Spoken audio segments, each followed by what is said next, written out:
I hope now I have clarified the importance of feelings and how we need to have a good vocabulary of feelings and express them openly. But it's also important that we take responsibility for our feelings, that we in no way imply that what others say or do can ever make us feel as we do. We knew this probably when we were very young. You probably learned your own version of a rhyme that was said by the children in my neighborhood. It went like this: "Sticks and stones can break my bones, but names can never hurt me." Even at age 6, we had the awareness that we had a choice as to how we react to things, that other people's names could only hurt us depending on how we took it. But we probably lost that wisdom as we got exposed to people who tried to use guilt to manipulate us, who tried to get us to believe that our behavior could create their pain. We therefore started to take responsibility for their feelings. Now the word responsibility means response-able. We can only be responsible for that which we're able to control. We can't control how people interpret our behavior. Therefore, we're not responsible for their interpretations or the feelings that follow their interpretations. We are responsible for our behavior, for our intentions. Likewise, other people are responsible for their intentions in relationship to us. They are responsible for what they say or do. And we are responsible for how we take it. And how we take it will depend on how we feel. Therefore, our feelings are a result of what we choose to do. So we are responsible for our feelings. So in nonviolent communication, we follow any expression of feelings with the words, because I. I'm feeling hurt because I. I'm feeling pleased because I. Never, you make me feel, or I feel angry because you. No, always, I feel because I. Now, developmentally, that's important, to be conscious that whatever feelings we have, it's a result of how we take things. So it's important to be conscious of what's going on in our head that creates our feelings. Unfortunately, we have been programmed to think in a way that what goes on in our head most of the time is not what's alive in us or others, but what's in our head much of the time are these moralistic judgments that have been programmed into us.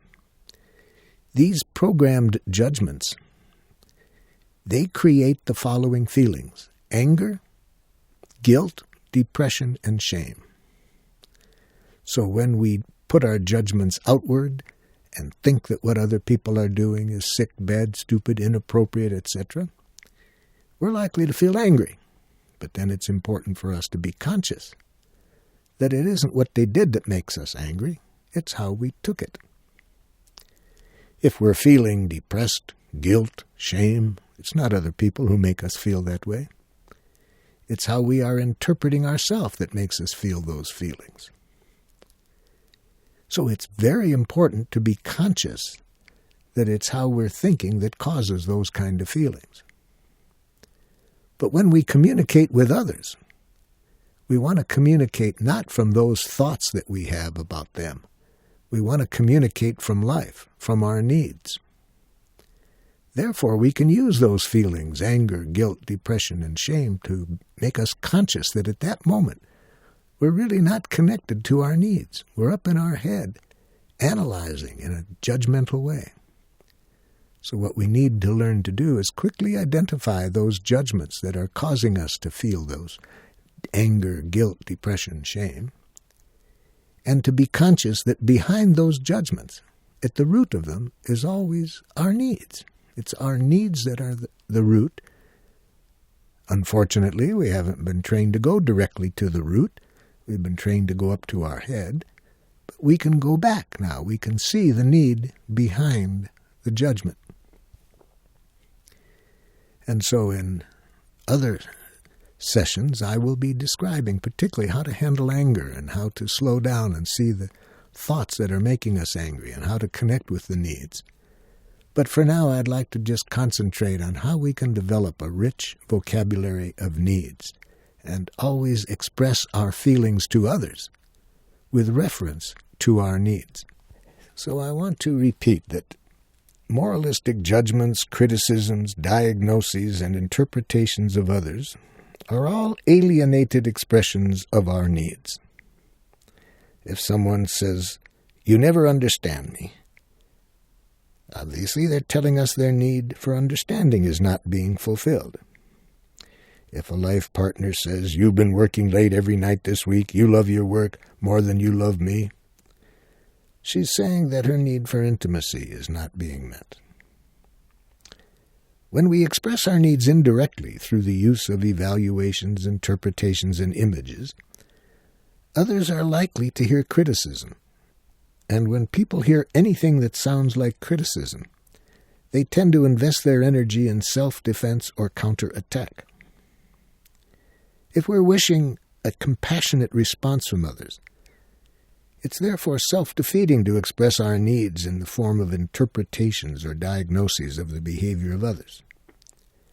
The more directly we can connect our feelings to our own needs, the easier it is and the more natural it is for others to respond compassionately to our needs. But as I say, most of us have never been taught to think in terms of needs. We have been programmed to think about what's wrong with others when our needs aren't being fulfilled. Thus, if we want our children to hang a coat up in the closet, and we say they're lazy for leaving it on the couch, it doesn't make doing that task joyful for the child.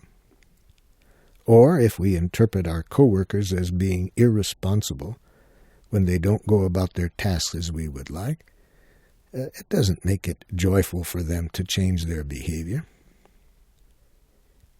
I was once asked to mediate between two tribes that were at war in northern Nigeria. In 1 year, 1/4 of the population had been killed. It wasn't easy for my associate to get everybody in a room together. There had been so much violence between the two sides. To get the chiefs together was a major effort on my colleague's part. But he was successful, and now I'm in a room with 12 chiefs from one side and 12 chiefs from the other.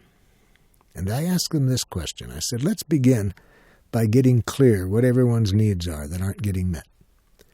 I'm confident that when we get clear about the needs that aren't being met, we'll find a way to get everybody's needs met. So who would like to start? What needs of yours are not getting met? A chief from the Christian tribe screamed across the table, "You people are murderers!" Immediately a response came back, "You people have been trying to dominate us." This is sadly what I see going on in almost every conflict that I'm asked to mediate in. Instead of knowing how to say what's alive in themselves, people only know how to express these judgments. So my job in that case is to translate their judgments into their needs and help the other side see the need and leave off the enemy images. So when the chief said, "You people are murderers," I said, "Chief, are you saying that your need for security isn't being met in this situation?" He looked at me and he said, "That's exactly what I'm saying." Well, of course, he didn't say that. He probably hadn't been trained to think in terms of needs. But needs, I think, are always a more truthful expression of what's alive in people than these judgments of others that we've been trained to make. So having got his need for safety clear, I turned to a chief from the other side of the table and said, "Would somebody from this side just repeat back the chief's needs so I'm sure we're all connecting?" And the person who responded said, "Then why did you kill my child?" Well, of course, with such tension between the two sides, it wasn't easy for me to help the other party to hear the first party's needs. But finally he heard that the other person had a need for safety. Then I helped the other side translate their judgment of, "You have been trying to dominate us," into their needs. And I said to that chief, "Are you saying you have a need for equality that isn't being met in this situation?" And he said, "That's exactly what I'm saying." And I helped the other side to hear that.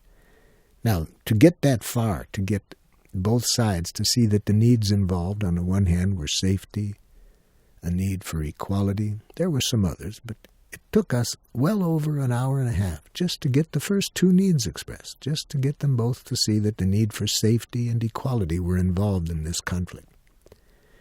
At that point, a chief that hadn't spoken yet said to me in a very animated way, "If we know how to communicate this way, we don't have to kill each other."